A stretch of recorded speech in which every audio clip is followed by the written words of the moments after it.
Oh hey guys, I didn't see you there. Today we're going to be learning about packing a backpack and how to make it fit properly and some differences between them. So get your thinking caps on because we're about to learn. Transit. Oh, thanks, Ree.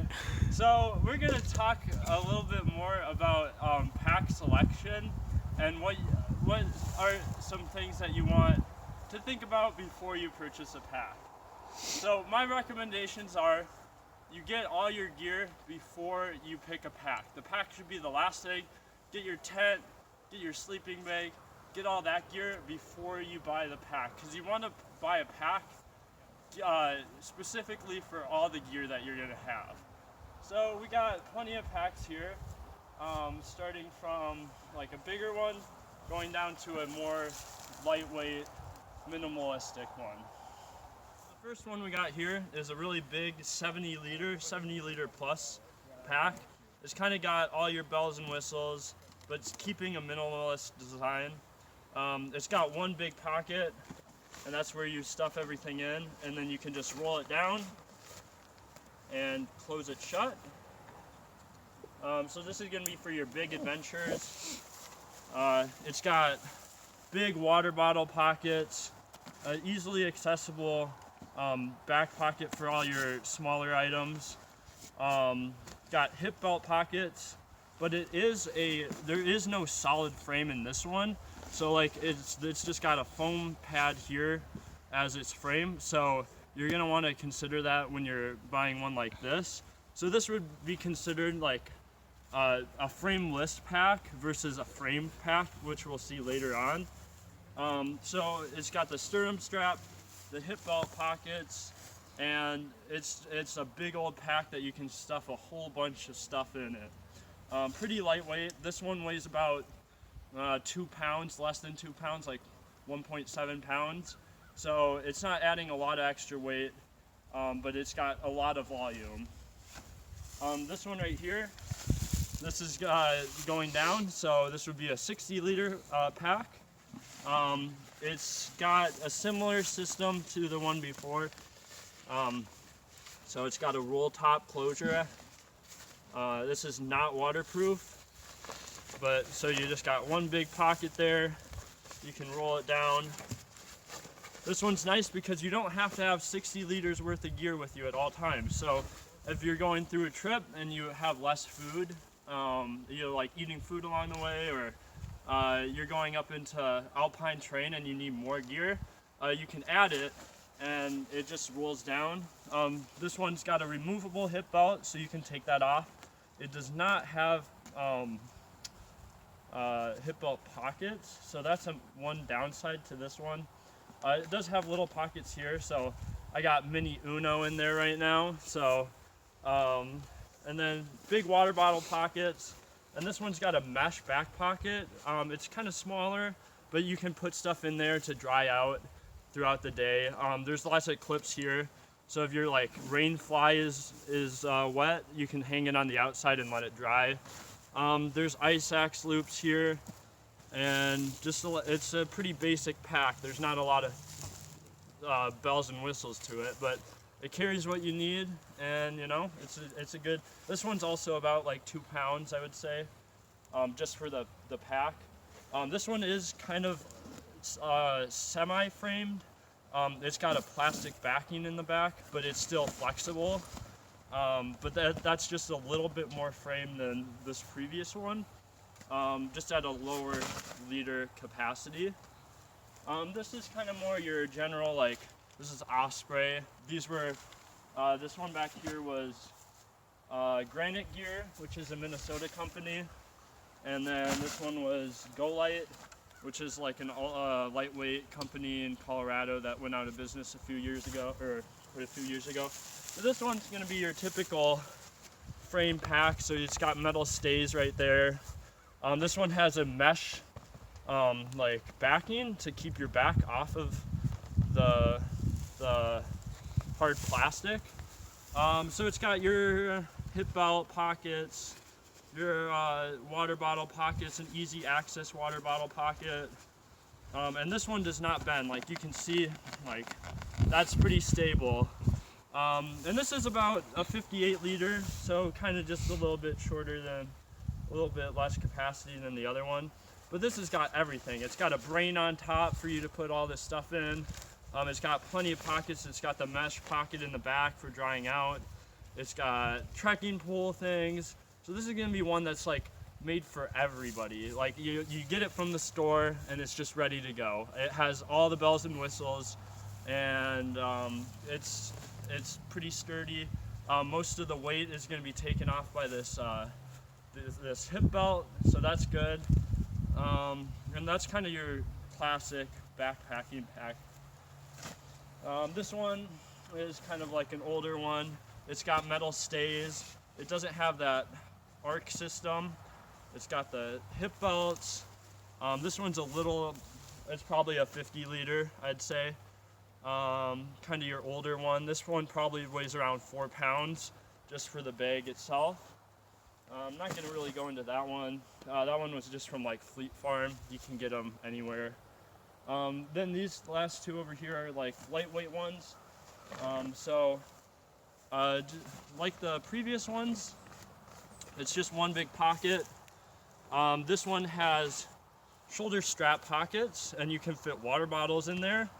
So that's a really nice feature to consider. Big pockets for long water carries on the sides. This one's even got a bottom pocket underneath it, so you can fit almost a whole day's worth of food in there, which is really cool. Got your ice axe loops right here if you need to strap something to the outside, but it's frameless, so these are going to be for lighter loads, and it does not have a hip belt. This is the first one that does not have a hip belt. So you're well, it has a stashable one, but it doesn't really do anything. It just kind of keeps the weight around your hips. Doesn't take any weight off your shoulders. So you're going to want to really dial in your pack if you get something like this, because there's no frame to it whatsoever. And this is like more of an ultralight setup one too. It's got a pocket on the outside, pockets, pocket underneath, shoulder strap pockets, and it's just a big open compartment. And this one weighs less than a pound. It weighs like 12 ounces. It folds up to nothing. It's this one I would say is probably about a 34 liter pack, and this one's about a 40 liter pack. So really dialed setups that you're not going to go more than a week into the woods. So those are some things to consider when buying backpacks. You got to consider what the pockets are and what features they have and don't have, and what length of time you're going to go for. So yeah, so those are some things to consider on packs. Okay, so now I'm going to teach you guys how to pack a backpack and show you how I pack my backpack. So this is my backpack right here. So I usually start, so this is a frameless pack, and so it's got no frame in it. It's just a pack with straps on the back.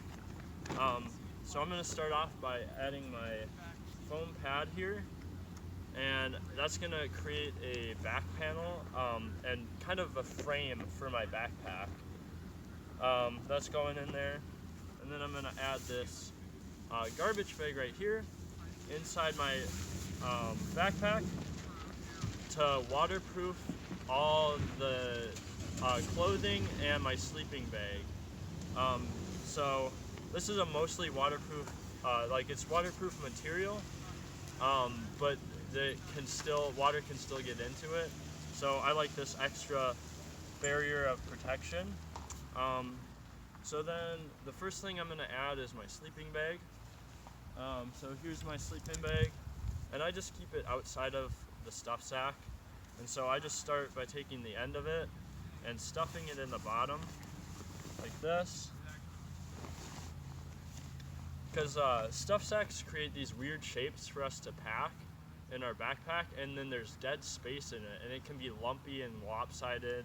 And so if you just stuff your stuff in, then it creates like a more distributed load, and it uses all your pack volume. So we're just gonna stuff that in to the bottom, and then I'm gonna add my clothes. So what I got here is a puffy jacket for at camp, so I'm not gonna need that throughout the day. So I'm gonna stuff this in the bottom, like that. I got some thermals to sleep in, so I'm gonna stuff these in the bottom as well. And then I got some underwear and some clothes and some socks that I'm not gonna be wearing, so I'm just gonna put those in as well.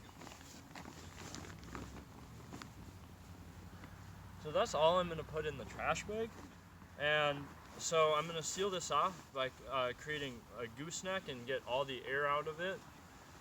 And so that will create a nice waterproof barrier, so all my essential clothes and sleeping bag stay dry throughout the whole trip. So what we're gonna wanna be thinking about when packing our backpack is what we're gonna have access to and what we're gonna need to have access to throughout the day. So all this stuff that I have at the bottom, it's some of the lighter stuff, but it's the stuff I'm not gonna need to get access to until I get to camp. So the next thing that I'm not gonna need access to is my shelter. And so this is my shelter. I just keep it out of a stuff sack as well for the same reasons as previously stated. They just create awkward, like, shapes for us to pack in our packs, especially in this like frameless pack here. So I just take it and I just stuff it in. So we're not gonna need access to that until we get to camp. So I'm putting it kind of in the middle. And we're just gonna stuff it in there and fill up all the spaces.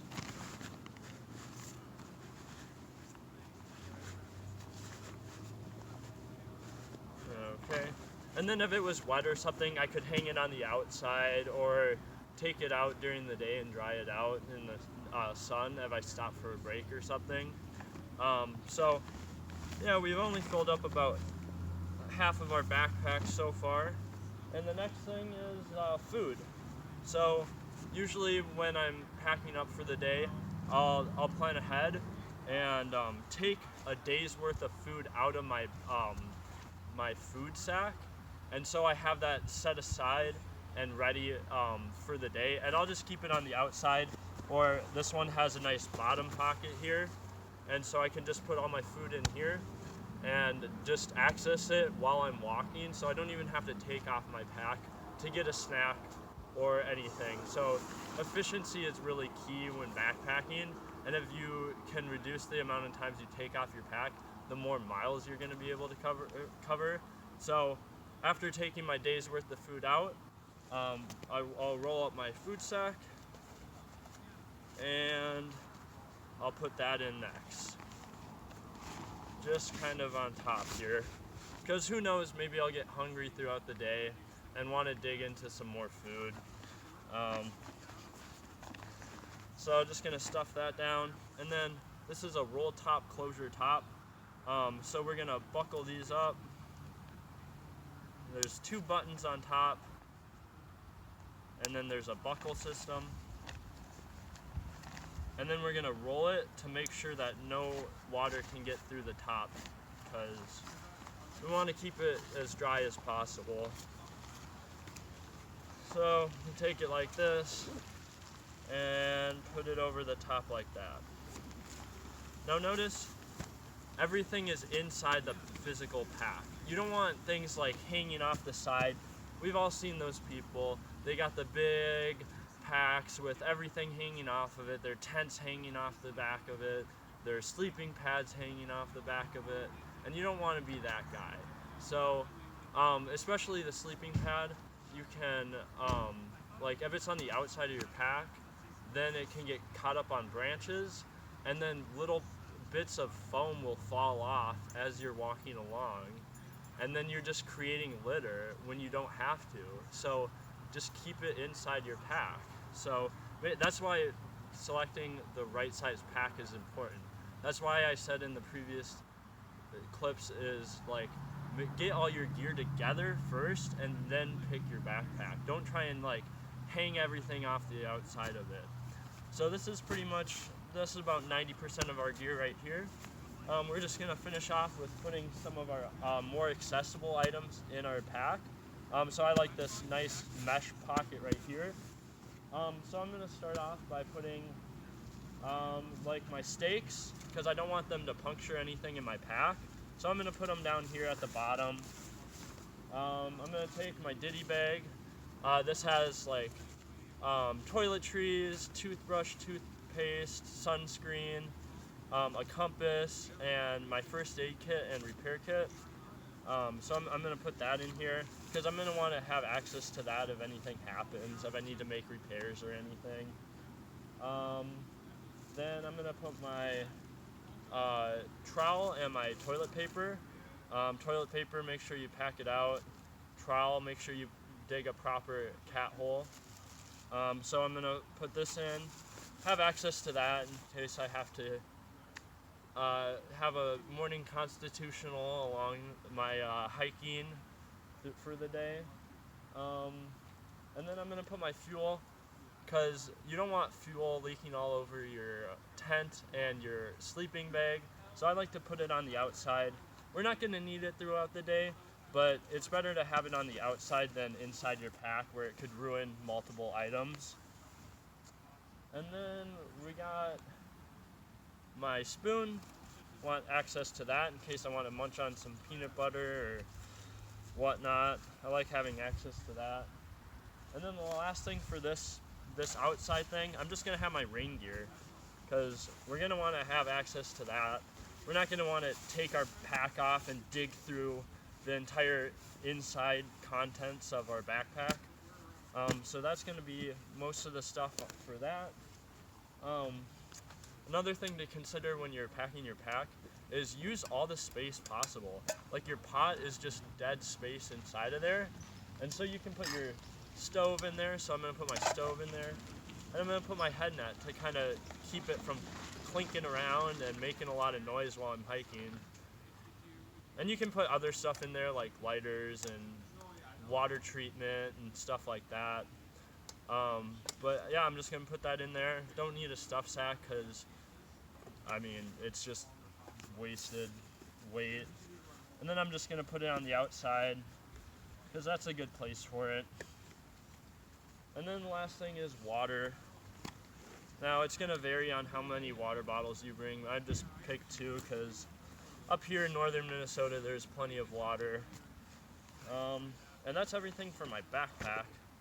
So some things to consider are like ease of use, like where can you put things that is convenient. So like this bottom pocket is really nice for putting snacks, and then like these front pockets would be nice for like sunglasses or anything like of that sort. I like putting water bottles up front so I have easy access to my water and I don't forget to drink water as I'm hiking. And then since this is a frameless, like lightweight pack, I like to bring a fanny pack with, because it offers you like a lot of space and easy access to things. So this is where I put like my trail maps, my battery bank, my headlamp, in case I start night hiking or something, water treatment, light or fire starter. Sometimes I'll even put my spoon in here, or just other things that I need access to, like a yo-yo if you're walking and you want to yo-yo along the trail. It's just a really convenient thing to have along with this. So that's all the basics of how to pack a backpack. This was my personal setup, but it applies to every backpack, whether you're using a framed 100-liter backpack or a lightweight fast packing pack like this. You're going to want to consider what you're going to need access to and weight distribution, so keeping the heavier items towards your back and keeping that your center of gravity good, so you're not wobbling all over the place while you're hiking. So when you're buying a pack, obviously you need to make sure you buy the right size of pack. So most packs, you're gonna have to know your torso length in order to find what size pack you need. So that's pretty easy to find. It's a good measurement to know when you're buying clothes as well. So it's pretty easy. You're gonna need help from someone, but it's a really easy measurement to take. So you can take it by putting your hips just above your hip bones right there, and then feeling the small of your back right there. And so you can just keep your finger there. And so I'm gonna be measuring from here to the vertebrae that sticks out on your neck right here when you lean forward. So if you take your chin and bring it to your chest, there's one vertebrae that sticks out right there. And then so you're just gonna mark it with your finger right there, and then keep your head up straight like this. So you're gonna wanna measure when your head is up and not when your head is down. So after you locate both of those points, you're just gonna take a tape measure and measure from there to there. And that's gonna be your torso length. So with my personal pack right here, I know that this is a 19-inch torso length, and that's perfect for me. So when I put it on, the weight feels nice. The straps are already kind of adjusted. They seem a little lopsided. So I'm just gonna kind of adjust them until they feel right. And there's no space in between my shoulders and my pack. And so that feels pretty good. This doesn't have a hip belt, but if you were adjusting a hip belt, you would want to make sure that it stays above your hip bones. And then the hip belt actually takes off about like 70, 80, it takes a lot of weight off your shoulders. And so those are really helpful for when you're carrying lots of weight and going long distances with a lot of weight.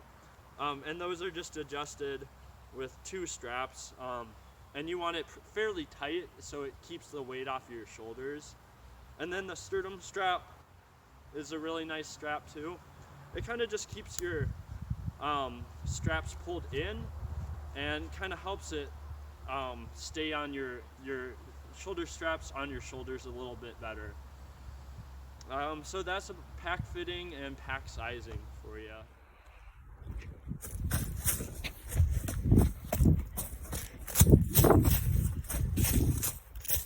Oh hey guys, so I hope you learned a little bit about pack selection, pack fit, and how to pack your backpack while backpacking.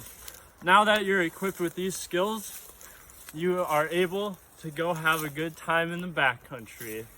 We'll see you next time here on Backpacking Patrick's channel. Hit the like and subscribe button. We post daily, Thursday, Monday, and Wednesday, and Friday and Saturday. So check us out on YouTube.